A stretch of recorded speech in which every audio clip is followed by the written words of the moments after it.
What's good, everybody? It's your girl Babbzy. I'm here to give you a new segment every Sunday called the Soca segment with Babbzy. And for the first video, obviously we're gonna have to have something important. We're gonna have the 2019 Trinidad Soca music because I was at Carnival, I did bout there, and I come to talk to Wanna about what went on bout there. I can cue in my intro for probably the last time. I love you, Conscience, but I got a new jingle, but we gonna play you one last time. Go long, Conscience, sing for we. See them, one more year on the blog of them. Then I go live to see Babbzy broke again. She get the wings them, so she no stuck again. Don't see bad mind out of luck, but she have some hard work you put in. And them a block the door, never why you put a foot in. But what fi bip, happy bip, no man can't try to take what happy weekend. So big up, big up, and all not forget big up, chuck off. Babbzy, wait up that big and serious and a smiley face, no laugh. What's up, everybody? It's your girl Babbzy here. Video blog for you. I know it's the first video blog I've done for 2019. I'm late, fashionably late, because you know I's a Bajan, but don't wrestle, worry. Anyhow, I wanted to talk to you guys about the 2019 Soca music that came out of Trinidad and Tobago. I get a flag when I get down there and think the people treat me real so good. You see the flag there? I just showing you authenticness, right? I also get some alcohol with either there, but the Bajans went hard upon them. Look. So I guess y'all rum like it tastes good, cause look where it is. They fuck it up. I got some pepper sauce and thing from the Asan family. Thank you very much, Wendy, Christopher, and Adana. Love you guys. So let's get into the 2019 Trinidad Soca music that came out this year. I just want to put in a few disclaimers. I have it in Invisalign, so I might sound a little less tonguey because it's a new tray and it's always tight, and you know how them things that go. Also, before I get into the video, I would like you guys to wrestle know that this is my opinion upon things. Wrestle me, Babbzy. Me here so me, right?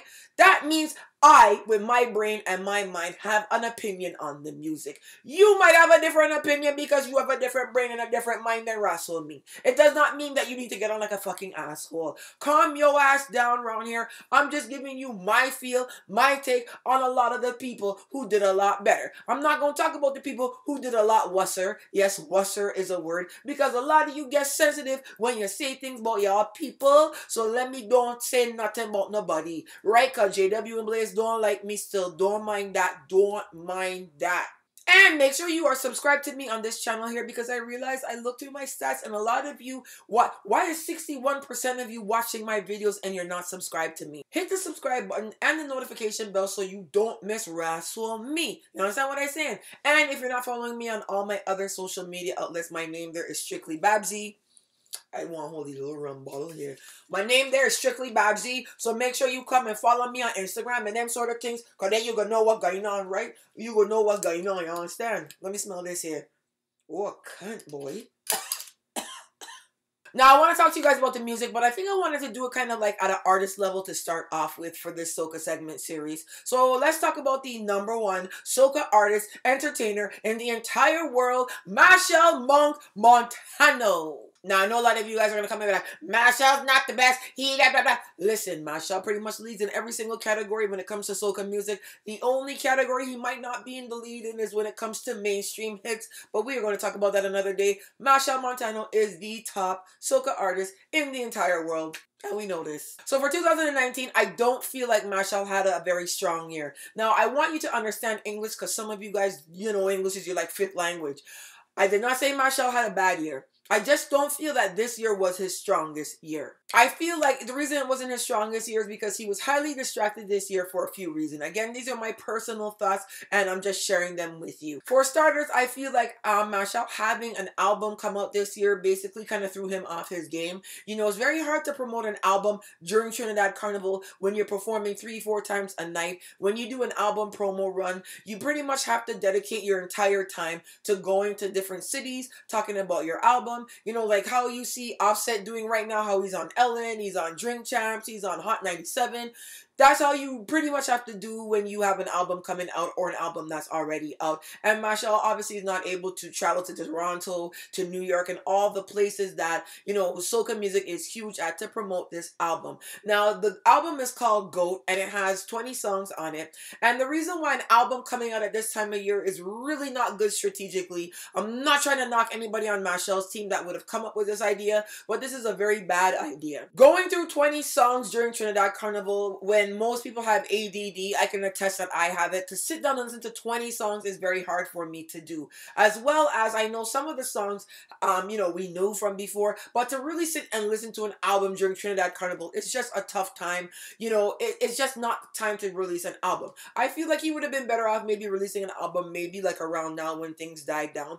Also, because people don't know this, that soca worldwide is not seasonal. Soca is seasonal in Trinidad or in Barbados or in wherever island, but when you're in the rest of the world, we get new music all year round. So soca is not seasonal. We just have peak periods. So right now it's kind of a low point while, you know, Antigua, Barbados, St. Lucia, St. Vincent start to gear up for their carnivals coming up in the summer. So right now would have been a good time for Machel to release an album, as well as the end of August when all those islands carnivals kind of come to an end. And then at the end of August, you kind of get the Labor Day Parade to get hype off of. You have Miami Carnival to get hype off of. And you also have the Uber Soca Cruise, which would be good for him. So I think that if you're an artist and you want to release an album and you're a soca artist, look at those periods, because those are kind of more down times where you don't have a lot of competition and you have everybody's attention, because people are always looking for new soca. It's just hard for people to go through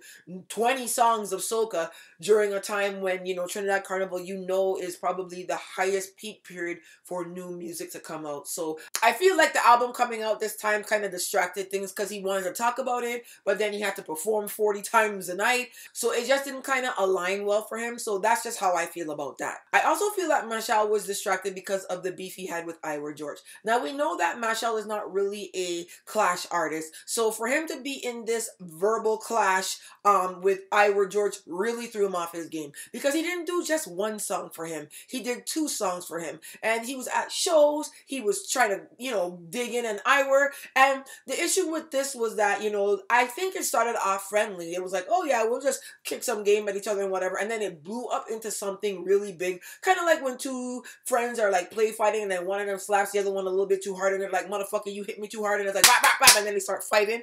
It was kind of like that. So I feel like him, you know, having this beef with Ira threw him off his game entirely. And this was the first year I felt the grip that Machel has on Carnival slipping. Machel normally is, you know, the pilot of the plane for Carnival. He's the captain of the ship for Carnival. So it's always kind of like, oh, Machel's releasing for Boxing Day. Yeah, we like, you know what I mean? It's always feels like Carnival is based around Machel. It's felt like that for the last 10 years. This was the first year that it kind of felt like the grip is like kind of slipping a bit. And I feel like even though he's in the lead and he's the top artist, he's just not that much more in the lead any longer. So let's talk about Ira George as well. I also feel that he had a thrown off season, you know, not necessarily for the same reasons as Machel. As we know, Machel is not a clash artist. Ira is a little bit more nitty gritty in that type of a situation. However, I feel like Ira George ended up in the same kind of boat. You know, he started to talk about how, you know, he's been fought against in the industry and, you know, Chinese laundry. And that's the part that I wanted to address, because I really felt like Ira George should not have done that.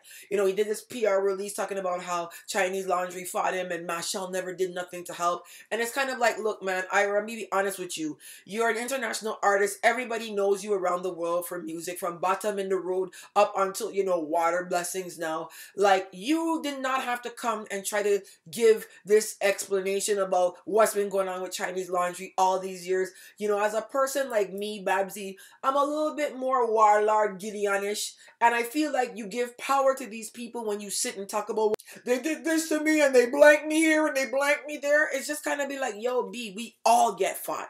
We all go through a fight out here. And I just feel like you should just be like, yo, these motherfuckers don't like me, let me go here. So asking Machel to have gotten involved with Chinese laundry, to me, You don't need to do that, Ira. You're too big of an artist and too established, and this whole thing distracted you. You had a decent year, you had good songs, came in second in Soca Monarch, but just stay focused, Ira, on what you gotta do and ignore all this other stuff and who don't like you and whatever, because they can't stop you anyways. There's no Soca Mafia that can stop you out here, and Chinese Laundry is not powerful enough to control your destiny, so don't ever give him that kind of power. Nothing against Chinese Laundry either. I like everybody, but just don't ever make no boy feel like they're more than you. You hear what I tell you? Good. The next artist I want to talk about is Kes, right? You know, Kes had a tough year this year. His father passed away in the beginning of January, so we offered our condolences to Kes. But let me tell you guys something, right? Kes pretty much, oh my God, this guy has to get the MVP of Carnival this year, and that's just in my eyes. I'll tell you why. You know, Family was the biggest song that came out for the year pretty much, and for Kes to champion Savannah Grass by himself against Machel, Bunji, and Skinny, and still manage to come that close. And I'm going to talk about the Road March drama in a few, but so hang tight. But to come that close in Road March, you know, Kes championed the song by himself. To come out, get a song this big, your father just died, you pushing by yourself, I have to give Kes top honors, because I just watched this song grow exponentially at the end of Carnival. You know what I mean? He drops the video and then it was like boom, Savannah Grass just flew. And to go up against Family and be that strong of an entity, trust me, I'm giving Kes top honors. I saw Kes perform a lot of times this Carnival. I went to a few events. Same with Machel. Both of these guys, I watched Machel pretty much get carried out from All Stars, I think it was. He could barely walk to get out. He was like stumbling, and it's like every time you saw Machel, he gave you 100%. Same with Kes. I've seen him at events at the back trying to catch his breath, catch himself, you know what I mean? And he just comes back out and he delivers like a champion every single time. I'm giving Kes the MVP of 2019. Honestly, he did pretty much the biggest job this year. Now we have some other artists that did fairly well. We have Blacks, we have Farmer Nappy, you know, we have Lyrical, you know, all of these guys pretty much do fairly well every single year when it comes to Trinidad Carnival. I would like to see these guys do a few more songs. You know, Farmer Nappy always tends to do 1 or 2 songs. You know, he had Hookin' Me this year, as well as he had his day one with Machel, the collab, you know, but I would like to see Nappy start to do, you know, maybe other types of songs, Raga Soca, Bashment Soca, branch off, because he is very talented, as well as Blacks. I feel these guys could ride any kind of rhythm,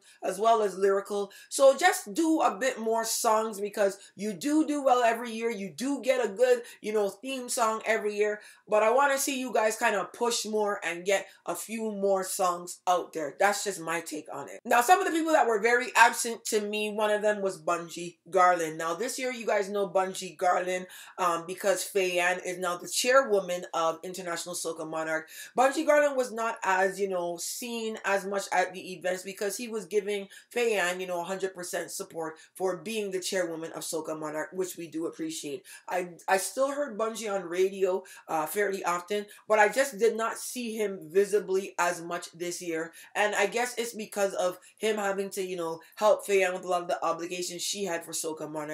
You know, I love and adore Bunji Garlin, and I just kind of felt a little bit of him being absent this year because he just wasn't at the events the way that I felt that he should have been. One of the other artists that I felt was kind of absent this year was Kerwin Dubois. You know, he did have a very big song on the Osaka rhythm, but again, I wasn't seeing him at events like I normally would see Kerwin at. I felt like he was just absent. He did perform at the Patrice Roberts event, etc., but I just didn't see him like everywhere at all the breakfast fests, etc., like I saw some of the other artists. So I kind of felt a little bit, you know, missing Kerwin this year. Another person that I kind of felt was absent this year was Maximus Stan and well, MX Prime, I should say, and the Ultimate Rejects. You know, coming off of their, you know, Full Extreme hit 2 years ago, I thought I would have seen a little bit more of MX Prime and Full Extreme. I did not see as much as them as I thought I would have. I did not see as much as Super Blue as I thought that I would have. You know, after coming off Soca Kingdom last year with Machel, I thought I would have seen a lot more of him.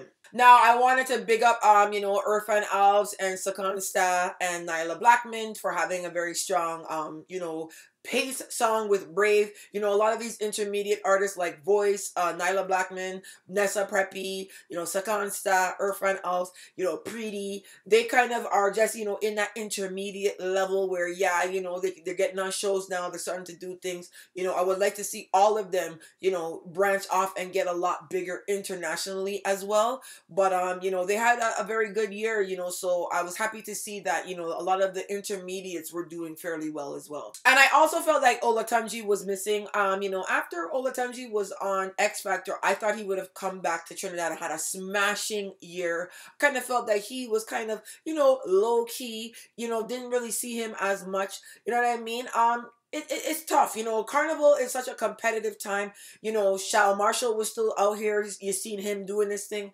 It's just, you know, it's just when it comes to this kind of thing, you gotta stay out there, stay in people's face, stay recording, stay, you know, in social media in everybody's face, and just let people know that you're still out here and you're still doing well. So, you know, no real bad reviews this year for any of the artists. You know what I'm saying? I feel like everybody had a pretty decent year, solid year, and there were just some people that I thought that would have had a bigger year. Now, as it stands for the females, you know, Patrice Roberts had the most dominant year in soca for Trinidad Carnival this year. Patrice Roberts is playing on the radio everywhere. I just want to be transparent with you guys. When I went to Trinidad, I did stay with a member of Patrice Roberts' team. However, you guys know I'm not biased. You know, this was a very strong year for Patrice Roberts. She is right now the top female soca act worldwide.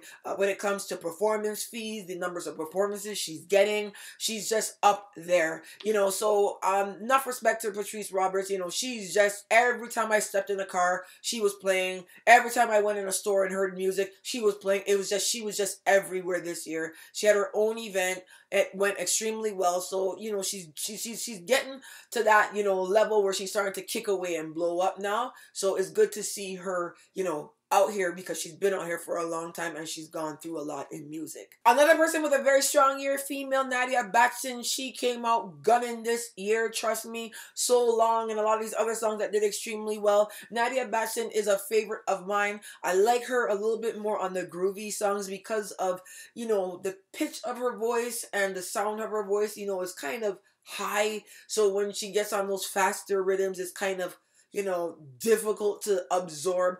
I find her to be exceptionally talented, and she does extremely well when she comes in on those groovier rhythms. So she had a very strong year as well. Obviously, Fay-Ann Lyons was MIA this year again because she is the chairwoman now of the International Soca Monarch. So she had a lot of things that she had to take care of. So it would have been nice to see her a little bit more this year, but obviously because she has a new title, she was very busy with the International Soca Monarch. So Fay-Ann was a little bit, you know, MIA this year as well. Now, Destra is the artist that I want to talk about. Like, it's not a secret that I'm not really a fan of Destra. You know, not necessarily from a music standpoint, from just a personal standpoint. Some of the things that she's done to people that I know, some of the things that she's just like, I'm not a fan of her whatsoever. However, I do feel that she does make good music, and I felt like this year she got treated really rough when it comes to her music. You know, especially at Machel Mondays, the lack of forward that Destra got was actually frightening. And then I feel like maybe she could kind of work on her image. For whatever reason, a lot of people in Trinidad don't seem to like her,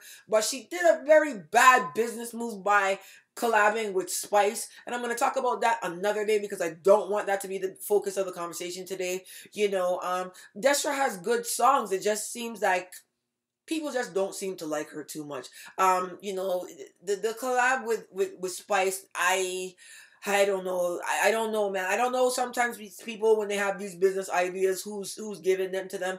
I think she needs to sit down and think about some things because, you know, she is a talented artist. She does make very good music, but there's something not resonating with the people. I felt like Denise Belfon was MIA this year as well. Denise is traveling. She's in Dubai right now, and she's at a you know, doing a whole bunch of other things, but she wasn't as dominant in Trinidad Carnival this year as she normally is. Really like Denise Belfon in real life, you know, that's my people's, but like I really felt that she was just missing this year all around, and I don't want, you know, the industry to get Denise down, because Denise is extremely talented, as you know, and she's another veteran artist that does extremely well. I want to big up Calypso Rose, you know, to seeing her at Machel Mondays, and she's going to be at Coachella this year. So, you know, Calypso Rose is another veteran in the industry, so it's good to see people like her still around. You know, Alison Hines was still doing her thing. She's not a Trinidadian artist, but she was there. Teddyson John, he's not a Trinidadian artist as well, but he was there, you know, as well as, you know, Freezy and some other St. Lucian artists were there. I saw Mandela Links out of Grenada. He was there. You know, West Waves was there. So big up the people that are still, you know, making moves in Carnival, even though they're not Trinidadian and they're just doing their thing. So enough respect to that. So let's get into the whole Road March controversy, because the controversy started very early this year. As you know, Family, which is a Skinny Fabulous song with features from Machel and Bunji Garlin on it, almost did not make the cut to be eligible for Road March because Skinny Fabulous is Vincentian. Now, the rules came out. I'm going to list the rules below for you so that you can see what the rules are. It's a long list. I don't want to read through them now, but part of the rules entails that the majority of the lead voices on any song has to be a Trinidadian lead voice. So 50% or more has to be a Trinidadian lead voice, where in this situation, 66% is Trinidadian and 33% is Vincentian, which gave it eligibility to be able to be entered into Road March. Now, that was the controversy that was going on for a couple of days. After that, the controversy stems from Savannah Grass. As you know, Savannah Grass is by Kes, and that basically was a song that kind of came out a little bit after, grew really big about the last week before the parade, and basically Kes has put a petition out basically saying that Savannah Grass should be the Road March winner, and I'm going to give you my views on this quickly. Now, you know I love everybody. I love Bunji, I love Skinny, you know, I respect Machel, I don't know him as well, and I adore Kes. I feel like Family is a very strong song, fetting song, tune, you know what I mean? Boom, this was done well, bass, everything, but it's a tune. I feel like Savannah Grass, in all honesty, is art. I can feel the artisticness in Savannah Grass. I feel like this song encompasses Carnival, and it is basically what Carnival is about. If you close your eyes and listen to Savannah Grass, trust me, this is a tune that is going to be huge in Carnival for years to come, as is Family. Now, I'm not knocking Family. Family is a big tune. You know, I said it's the biggest tune of the Carnival. But if we want to be honest, you know, Savannah Grass is an artistic song all the way around. Kes, you know, bodies this track vocally, and I feel like they should at least tie for Road March, because that's just the way I feel about it, because they're two different songs, you know, but Savannah Grass is more of a Carnival song, where Family is more of a fete song. So it just, what is Road March about? What does Road March mean? If Road March is about a carnival and, you know, playing mass, Savannah Grass encompasses that. But you know, Family is a big tune as well. And I think both songs are amazingly done. I just feel more artsy with the Kes one over the Machel, Skinny, and Bunji Garlin track. Both songs are amazing. So I think they should tie and just give everybody a hug, because I love all of them. Any ras always, y'all. Know what I'm saying? So this is how I feel about everything that's gone on. You know, I had a very good time at Trinidad Carnival. Trinidad is amazing. You know, I never felt threatened for my safety at any point in time on this trip. I went all about the place. I had good rassle food. I had bakes that were fluffier than Alison Hines Boxy. I got pepper sauce up here that got my family nose running all day. You know, I have a lot of love in Trinidad, which actually shocked me. I was not expecting that much love when I got down there. And it was great for me to go down there and get to meet with some people face to face, like Colonel Roberts. You know what I'm saying? Like, I got to see some people that, you know, we've known of each other for a long time, but we actually got to vibe on this trip. This year, I feel that Trinidad Soca music overall is very strong in the groovy category. Groovy category is going to be tough to beat for every other carnival coming up for the rest of the year. If I were some of you guys, I would be looking to doing more of faster music, anything from about 135 BPMs and faster to maybe about 160. Don't go past 160 because these people can't walk up about here. The groovy right now is going to be a tough category to beat. Trust me, almost everybody has a solid track in the groovy category. So if you are an up-and-coming artist and you don't have the budget and you want to compete on the international market, I would go with a faster song rather than a groovy song because believe me, you know, plus there's an opening right now for Bouillon, you know, Fingers has really championed that movement, and then you have Asa Bantan who's kind of got out the gate from Dominica, as well as the Dennery segment that's been going strong for the last couple of years, maybe the last 2 years or so, and this is being championed by Moto. So when you see Machel doing Bouillon tracks and Dennery segment tracks, you know, that's where the direction of things is going. So if you want to do a Bouillon song, Dennery segment song, and Bashment Soca song, that's my advice to you guys for this year. So there you guys have it. That's everything that went on. As I said, I had a very wonderful time in Trinidad. Thank you so much to everyone who treated me like gold when I was down there. Big up everybody that I met, all of the fans, everyone that I saw. You know, I appreciate you guys. So the next Soca segment, I'm going to come back. We're going to talk about some of the rhythms, and we're going to talk about some other things that went on for the carnival season. So this is just episode 1 of the Soca segment Sundays with Babbzy. Somebody named the segment for me so I can get the right hashtag, because you know I ain't really good with all them things there. But yeah, name the segment for me because I'm going to be dropping one of these every Sunday. This might come out a little bit late today because I had to do some checking. As I said, I wanted to check out what happened with the petition with Kes, because the petition ended March 23rd. So if there's any more details that come up about that, I'm going to talk to you about that. So make sure you guys are subscribed to me here. This is my YouTube channel, and this is where I will be putting all of my music stuff here. I'm going to be streamlining my social media a bit more this year because I feel like I'm just jumbled all over the place. So I want to kind of do a little bit better. So most of the music reviews and music stuff is going to be here on my YouTube channel. I have a new intro. I have a new jingle. I don't know if I want to let go of Conscience because I love that jingle so much. But, you know, we're just making some moves. So big up everybody. Love you guys. Don't forget to follow me on all my social media outlets. Strictly Babbzy, as well as the podcast will be back up and running this week. If you missed the Milo one, click somewhere around here called it gonna be about there, and follow me in the Spotify, Google Play, or iTunes store so you don't miss those podcasts. So big up everybody. Love you guys. Where my bottle is, because you know I could try and drink one of these here, right? Jesus Christ, man. I gone later.